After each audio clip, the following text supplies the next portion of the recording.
नमस्कार. नेहमीची तीच ती डाळ आमटी खाऊन कंटाळला असेल तर एकदा अशा पद्धतीने ही आमटी बनवून बघा. अतिशय चविष्ट आणि अगदी झटपट तयार होते. गरमागरम वाफळता भात आणि ही आमटी असेल आणि जर बारीक चिरून घेतलेला कांदा असेल तर नक्कीच 2 घास जास्त जेवाल अशी ही आमटी तयार होते. गरम मसाल्यातली आमटी बनवण्यासाठी इथे आपण कांदा खोबरं भाजून घेतलेलं आहे. थंड करून झाल्यानंतर मिक्सरच्या भांड्यात काढून घेणार आहोत. इथे मी 1 मोठा कांदा घेतलेला आहे आणि अर्धी वाटी सुकं खोबरं घेतलेलं आहे. कांदा खोबरं भाजताना 1 वेलची, दालचिनीचा तुकडा आणि 1 लवंगचा वापर केलेला आहे. जास्त पण गरम मसाल्यांचा वापर न करता अगदी कमी गरम मसाल्यामध्ये आपल्याला ही आमटी बनवायची आहे. इथे आपण आलं आणि लसूण घेतलेलं आहे. 1 छोटा आल्याचा तुकडा घेतलेला आहे. 7 ते 8 छोट्या-मोठ्या अशा लसूण पाकळ्या घेतलेल्या आहेत. थोडंसं पाण्याचा वापर करून हे वाटण बारीक असं वाटून घ्यायचं आहे.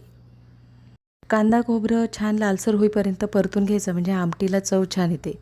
तर इथे आपलं हे वाटण छान बारीक असं वाटून झालेलं आहे. एका पातेल्यामध्ये फोडणीपुरतं तेल गरम करून घेणार आहोत. तेल गरम झाल्यानंतर जे वाटण तयार करून घेतलेलं आहे ते वाटण आपण तेलावर परतून घेणार आहोत. इथे तुम्हाला जर तेलाचं प्रमाण जास्त वाटत असेल तर तुम्ही इथे तेलाचं प्रमाण कमी घेतलं तरीसुद्धा चालेल. इथे आपण गॅसची फ्लेम स्लो ठेवायची आहे आणि स्लो गॅसवर ह्या तेलावर आपण जे वाटण तयार करून घेतलेलं आहे ते परतून घ्यायचं आहे. 1 मिनिटवर आपल्याला हे वाटण आहे ते परतून घ्यायचं आहे म्हणजे त्याचा जो कच्चेपणा असतो तो नाहीसा होतो आणि आमटी चवीला छान तयार होते. अगदीच जेवण बनवायला काहीच सुचत नसेल तर नक्कीच एकदा अशा पद्धतीने गरम मसाल्याची ही आमटी बनवून बघा. अतिशय चविष्ट होते आणि नक्कीच 2 घास जास्त जेवाल. तर इथे आपल्याला हे वाटण आहे ते छान परतून घ्यायचं आहे. तेलामध्ये हे वाटण छान परतून घ्यायचं आहे. अगदी रंग बदलेपर्यंत आपल्याला हे वाटण परतून घ्यायचं आहे. तर इथे पाहू शकता साधारण वाटण आहे ते तेलावर परतवताना थोडासा रंग बदललेला आहे. तर इथे आता वाटण परतून झाल्यानंतर इथे आपण पावडर मसाल्यांचा वापर करणार आहोत. इथे आपण 1.5 चमचा लाल तिखटाचा वापर केलेला आहे आणि त्याच्यामध्येच गोडा मसाला 1 चमचा घेतलेला आहे आणि गरम मसाला 1 चमचा घेतलेला आहे. तर इथे तुम्ही तुमच्या आवडीनुसार मसाल्यांचा वापर करू शकता. इथे आपल्याला पावडर मसाले परतून घ्यायचे आहेत म्हणजे छान तर्रीदार असा हा रस्सा तयार होतो. तर इथे आपण 1 मिनिटभर आपल्याला हे मसाले छान परतून घ्यायचे आहेत. पावडर मसाले परतून झालेले आहेत. इथे आपण बारीक चिरलेल्या कोथिंबीरीचा वापर करणार आहोत. बारीक चिरलेली कोथिंबीर साधारण परतून घ्यायची आहे. कोथिंबीर परतून झाल्यानंतर इथे आपण पाण्याचा वापर करणार आहोत.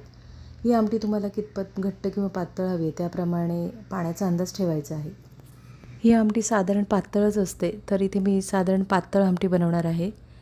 इथे आपण मिक्सरच्या भांड्यात पाण्याचा वापर करून मिक्सरचं भांडं धुवून घेतलेलं आहे. त्याच्यानंतर गरम पाण्याचा वापर केलेला आहे. गरम पाण्याचा वापर करा म्हणजे आमटी जी आहे छान तर्रीदार अशी तयार होते. आमटी एकदा ढवळून घेणार आहोत. आमटी ढवळून झाल्यानंतर इथे आपण चवीनुसार मिठाचा वापर करणार आहोत. चवीनुसार मीठ. आमटीमध्ये मीठ व्यवस्थित असं मिक्स करून घ्यायचं आहे. 2 ते 3 मिनिटासाठी आमटी छान उकळून घ्यायची आहे म्हणजे सर्व मसाल्यांचा स्वाद छान आमटीमध्ये उतरतो. तर इथे आता 2 ते 3 मिनिटासाठी आमटी छान उकळून घ्यायची आहे. गरमागरम वाफळता भात किंवा चपाती किंवा भाकरीबरोबरसुद्धा ही आमटी तुम्ही खाऊ शकता.